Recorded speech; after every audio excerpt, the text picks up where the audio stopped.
found your way with the your personality that matches. It seems like you really. I don't like development. I don't like it, but there's people that definitely love it. One of my partners, like, just he loves creating something and putting it out there. I've just always been like focused on the money. But I think the most important thing is to start slow. People that Yeah. tell me, "Oh, I want to get into real estate." Listen, I didn't make it to the NFL by just jumping from grade school to the NFL. I had to go through high school, college, work out for teams. And I feel it's the same way in any business. You have to start at the ground floor and then you have to work your way up. And that's the most humbling piece of it.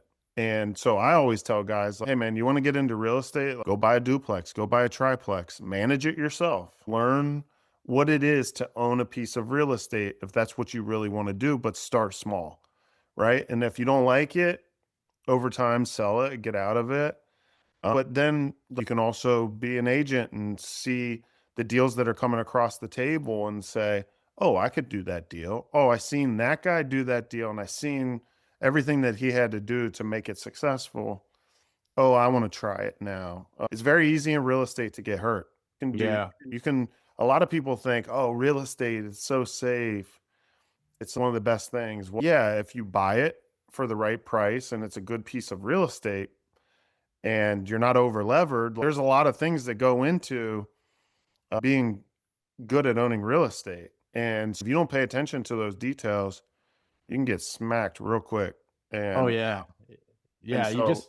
Yeah. I Go think, ahead. think that's one piece that a lot of people lose inside of real estate is, oh, it's easy. It's really hard to find good deals. It's really hard to find good deals. I don't To care what find the anybody truly says. good ones, for sure. Yeah. Like, my day-to-day job is saying no to, like, all these bad deals that come across the table, and then when you see that good one, I saw a good one today, you remember it, you know what I mean? You're like, "Oh, there's a good one," because they don't come up that often, and when they come up, you gotta be ready to pounce on it, and I agree with the thing I don't know who you spoke with that can't give you this information, but definitely low leverage is king. People underestimate that, and the people that I've seen blow up over the years are really just could have been something beautiful, messed it all up with high leverage. Low leverage in this business is king.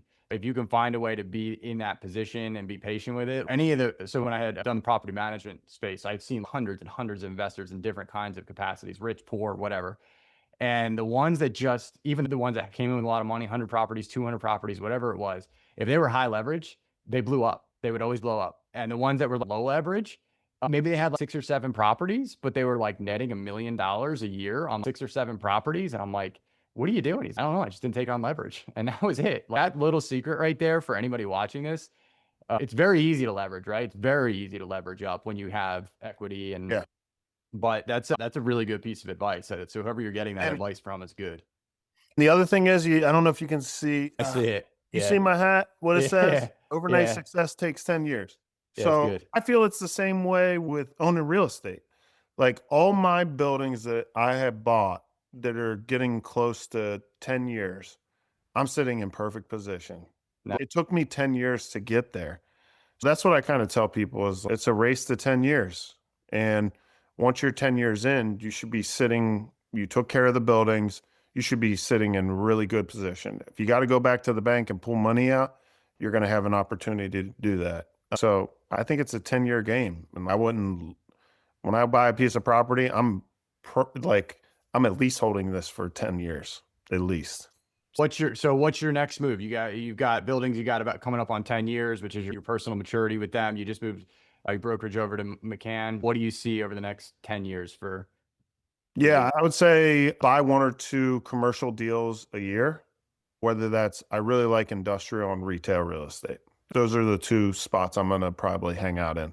I kind of like multifamily, but the management is a nightmare. And I'm trying to do things that are easier and still make good money. And so retail